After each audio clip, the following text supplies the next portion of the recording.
Pre మార్కెట్కి సంబంధించిన ప్రధాన అంశాలు చర్చించుకుందాం. ముందుగా మిత్రులందరికీ స్వాగతం. ఈరోజు ఆగస్టు 1వ తారీఖు గురువారం. నిఫ్టీ ఎక్స్పైరీ ఉంది. ముందుగా ఏడీఆర్ సెంటిమెంట్ ఎలా ఉందనేది ఒకసారి చూద్దాం. ఇన్ఫోసిస్ అయితే నెగిటివ్లో క్లోజ్ అయింది. విప్రో ఫ్లాట్గా ఉంది. హెచ్డిఎఫ్సి బ్యాంక్ కావచ్చు, ICICI bank and doctor Reddy's పాజిటివ్గా ఉన్నాయి.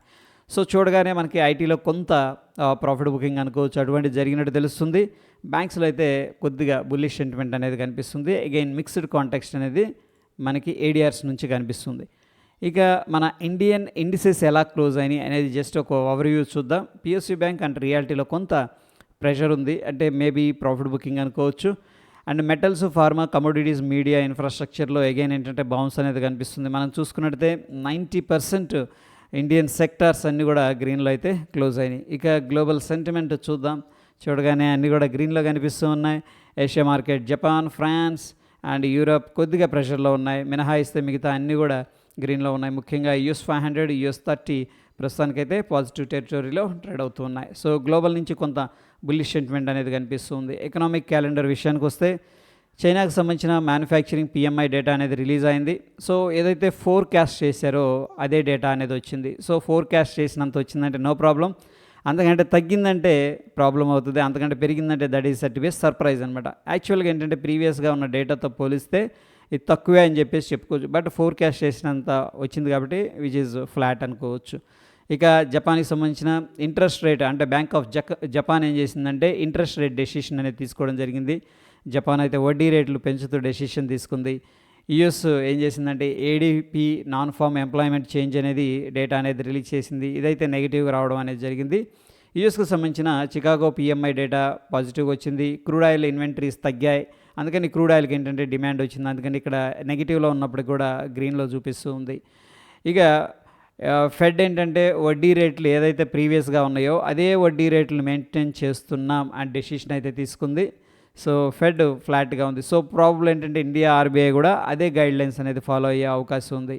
ఇక్కడ మనం చూసుకున్నట్టయితే బ్యాంక్ ఆఫ్ ఇంగ్లాండ్ వడ్డీ రేటుకి సంబంధించిన డెసిషన్ ఈరోజు 4:30కి ఉంటుంది. సో చూడాలి దాన్ని. దాని తర్వాత జాబ్లెస్ క్లెయిమ్స్ ఏ విధంగా ఉన్నాయి, యూఎస్కి సంబంధించిన డేటా కూడా రిలీజ్ అవుతుంది సాయంత్రం 6 గంటలకి. అండ్ 7:15కి ఏంటంటే S&P గ్లోబల్ వాళ్ళు యూఎస్ సంబంధించిన మ్యానుఫ్యాక్చరింగ్ PMI డేటా అనేది రిలీజ్ చేస్తారు. అదేవిధంగా ISM మ్యానుఫ్యాక్చరింగ్ PMI డేటా కూడా రిలీజ్ చేస్తారు. ISM వాళ్ళు ఏంటంటే మ్యానుఫ్యాక్చరింగ్ ప్రైసెస్ అనేది రిలీజ్ చేస్తారు. ఇది వెరీ ఇంపార్టెంట్ డేటా అని చెప్పేసి చెప్పుకోవచ్చు. ఇక ఈరోజు ఫ్యూచర్ అండ్ ఆప్షన్స్లో కొన్ని స్టాక్స్ అనేది రిజల్ట్స్ అనేది ఇస్తూ ఉన్నాయి. దాంట్లో మనం చూసుకున్నట్టయితే ITC, Sun Pharma, ABC Capital, Adani and Dabur, Adani Ports, Escorts and Tata Motors కనిపిస్తుంది. సో ఎస్కార్ట్స్ అండ్ టాటా మోటార్స్ రెండు కూడా ఏంటంటే మన మోటార్ ఫీల్డ్కి సంబంధించినవి. ఓకే, ఇక మనకి డాబర్ కావచ్చు, ITC కావచ్చు, ఇవి ఏంటంటే FMCGకి సంబంధించిన స్టాక్స్ అనమాట. సో ఈ సెక్టర్స్ అనేది కొద్దిగా మన ఫోకస్లో చేయాల్సి ఉంటుంది. ఇక ఫ్యూచర్ అండ్ ఆప్షన్స్లో ట్రేడ్ చేయకుండా బ్యాన్ లిస్టులకు వెళ్ళిపోయినాయి. ఇండియా సిమెంట్ ఒకటి, గ్రాన్యూల్స్ ఒకటి. So probably RBL banks, GNFC, India mart అనేది వెళ్ళే అవకాశం ఉంది. వీటిల్లో మనం ఫీచర్స్ అండ్ ఆప్షన్స్ అయితే ట్రేడ్ చేయలేం, మన ఈక్విటీ అయితే ట్రేడ్ చేసుకోవచ్చు, ఇన్వెస్ట్ చేసుకోవచ్చు. ఇక సిగ్నిఫికెంట్గా లాంగ్ బిల్డప్ దేంట్లో జరుగుతుంది అనేది మనం చూసుకున్నట్టయితే గ్రాన్యూల్స్లో trend, SAIL, Jubilant Food and JSW Steel అనేది కనిపిస్తూ ఉంది. సిగ్నిఫికెంట్ షార్ట్ కవరింగ్ దేంట్లో ఉంది అంటే Atul, DLF, Balakrishna Industries, PI Industries and Motherson, Sumi అనమాట. దాని తర్వాత సిగ్నిఫికెంట్గా షార్ట్ బిల్డప్ దేంట్లో ఉంది అంటే India mart, Birla soft, Punjab national అనేది కనిపిస్తుంది. సిగ్నిఫికెంట్గా లాంగ్ అన్వైండింగ్ అయితే దేంట్లో కూడా కనిపించట్లేదు, ఎందుకంటే మనం ఆగస్టులోకి ఎంటర్ అయ్యాం కదా కొత్తగా. డేటా అనేది ఇంకా అంత అగ్రెసివ్ పొజిషన్స్ అయితే బిల్డప్ చేసినట్టు లేదనమాట. ఇక ఎనీహౌ మనకైతే ఇక్కడ ఫీచర్స్ వాల్యూమ్స్ అయితే తగ్గుతూ ఈ యొక్క ప్రైస్ అయితే రైజ్ అవుతూ ఉంది. ప్రస్తుతం ఈరోజు కూడా ఏంటంటే అంటే లాస్ట్ కపుల్ ఆఫ్ 3 days నుంచి కూడా మనకి ఇండెసిషన్లో ఉంది. So anyhow based on the price and open interest analysis ప్రకారం ఏంటంటే స్టిల్ లాంగ్ బిల్డప్ అనేది చూపిస్తూ ఉంది. సో నిన్నటి రోజున ఏ విధంగా పొజిషన్స్ బిల్డప్ చేశారు అనేది ప్రైస్ అండ్ ఓపెన్ ఇంట్రెస్ట్ ప్రకారం మనం చూసుకున్నట్టయితే లాంగ్ సైడ్ ఏమో 50% ఉన్నారు, షార్ట్ సైడ్ 31% ఉన్నారు. ఇక్కడ చూసుకున్నట్టయితే నో చేంజ్ 0%, సిగ్నిఫికెంట్ షార్ట్స్ 1.66%. చూడండి, సిగ్నిఫికెంట్ లాంగ్సే ఎక్కువ ఉన్నాయి స్టిల్. Okay, fine. ఇక మనం నిఫ్టీ 50లో ఏం జరిగింది అనేది ఒక హీట్ మ్యాప్ అబ్జర్వ్ చేసినట్టయితే JSW steel, Asian paint, HDFC life, Maruti, NTPC అనేది బుల్లిష్లో క్లోజ్ అయినాయి. అదేవిధంగా ఎఫ్ఎంసీజీలో బ్రిటానియా అండర్ ప్రెషర్లో ఉంది. Doctor Reddy's, Grasim, Tata consumer, M&M, power grid అనేది నెగిటివ్లో అయితే క్లోజ్ అయినాయి. ఇక పార్టిసిపెంట్స్ యొక్క డేటా అనేది మనం చూసుకుంటే ముఖ్యంగా FIS అయితే పెద్దగా యాక్టివ్గా అయితే లేరు. స్టాక్స్లో అగైన్ ఏంటంటే అగ్రెసివ్గా సెల్లింగ్ చేశారు. ఈసారి FIS పొజిషన్స్ చాలా తక్కువ చూపిస్తుంది. ప్రొప్రైటరీ బుల్లిష్గా ఉన్నారు ఏది ఇండెక్స్ ఫీచర్లో.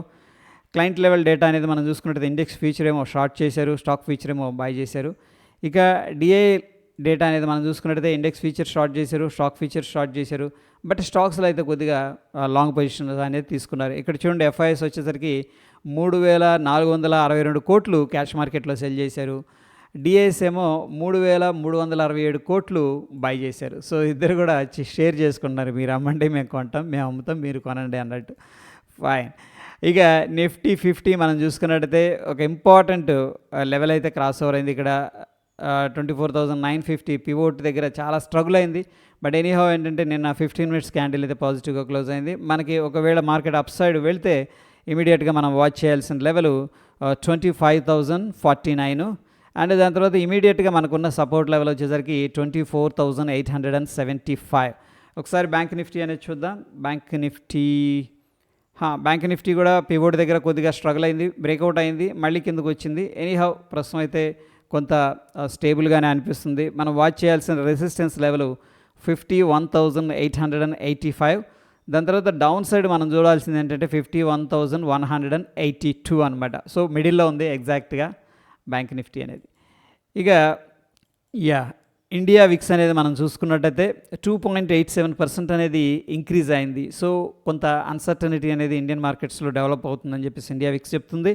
అండ్ 2.87% మనకేంటి ఆప్షన్ ప్రీమియమ్స్ కూడా రైజ్ అయినాయి అని చెప్పేసి చెప్పడం జరుగుతుంది. ఇక డాలర్ ఇండెక్స్ అనేది మనం చూసుకున్నట్టయితే ఇక్కడ అగైన్ ఏంటంటే డాలర్ ఇండెక్స్ అయితే వీక్ అయింది. మార్కెట్ డాలర్ ఇండెక్స్ అయితే స్లిప్ అవుతుంది డౌన్ సైడ్. అండ్ నిఫ్టీ మనం డైలీ టైం ఫ్రేమ్లో ప్రీవియస్గా ఏదైతే హై ఉందో ఆ హై దగ్గర కొద్దిగా పైకి వెళ్ళడానికి అయితే ట్రై చేస్తుంది. లాస్ట్ 3 ట్రేడింగ్ సెషన్స్లో కూడా మనకి స్మాల్ కన్సోలిడేషన్ రేంజ్లో ఉన్నట్టు తెలుస్తూ ఉంది. ఇక బ్యాంక్ నిఫ్టీ మనం చూసుకున్నట్టయితే ఓ స్ట్రాంగ్ క్యాండిల్ వచ్చింది, లాస్ట్ 3 డేస్ నుంచి కూడా కన్సోలిడేషన్లో కనిపిస్తుంది. సో ప్రస్తుతానికి మనకి గిఫ్ట్ నిఫ్టీ అనేది వెరీ వెరీ ఇంపార్టెంట్. అగైన్ ఏంటంటే ఫ్రెండ్స్ ఈరోజు స్ట్రాంగ్ గ్యాప్ అప్ అయ్యే అవకాశం ఉంది. ఓకే, ఎనీహౌ మనం చూస్తే ఇప్పుడు ఎంత 25,095 దగ్గర రఫ్గా ట్రేడ్ అవుతుంది. ఇది గిఫ్ట్ నిఫ్టీ. మన నిఫ్టీ ఫ్యూచర్ చూసుకున్నట్టయితే 25,013 దగ్గర క్లోజ్ అయింది. రఫ్గా ఏంటంటే మనకి ఒక 80 పాయింట్స్ పాజిటివ్గా ఉంది. Based on the gift Nifty మనం ఆ గ్యాప్ అప్ అయితే ఎక్స్పెక్ట్ చేసుకోవచ్చు. ఓకే, అట్లీస్ట్ 40-50 పాయింట్స్ అయిన మినిమం మనం అయితే ఎక్స్పెక్ట్ చేయొచ్చు.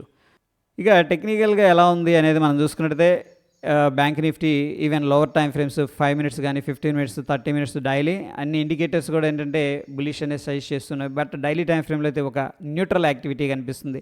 చూసాం కదా లాస్ట్ 3 డేస్ నుంచి కూడా ఇండిసిషన్లో ఉన్నాయి. అండ్ నిఫ్టీ 50 మనం చూసుకున్నట్టయితే షార్ట్ టర్మ్ టైం ఫ్రేమ్లో అండ్ లాంగ్ టర్మ్ టైం ఫ్రేమ్లో కూడా స్టిల్ బులిష్ అనేది ఇండికేషన్ చేస్తూ ఉంది. అదే ఫ్రెండ్స్ కొన్ని స్టాక్స్ అనేది రిజల్ట్స్ అనేది అనౌన్స్ చేసినాయి. ముఖ్యంగా BHL కావచ్చు, Mahindra, Birla soft, Crompton Greaves, electricals, Adani power ఇవన్నీ కూడా న్యూస్లో ఉన్నాయి. వీటిలో కొద్దిగా మూమెంటం అనేది రావచ్చు. ఈ యొక్క పర్టికులర్ స్టాక్స్ సంబంధించిన అప్డేట్ అనేది మనీ కంట్రోల్ వాళ్ళు పోస్ట్ చేశారు. ఈ లింక్ అనేది నేను టెలిగ్రామ్లో పోస్ట్ చేస్తాను. సో ఇది ఫ్రెండ్స్ ప్రీ మార్కెట్ సంబంధించిన ఇన్ఫర్మేషన్. హోప్ ఇన్ఫర్మేటివ్గా అనిపించిందని చెప్పేసి అనుకుంటున్నాను. లైక్ చేసి మీ యొక్క సపోర్ట్ని తెలియజేయండి. మరొక ఇంట్రెస్టింగ్ ఎపిసోడ్తో మళ్ళీ కలుసుకుందాం. Stay tune. ధన్యవాదాలు.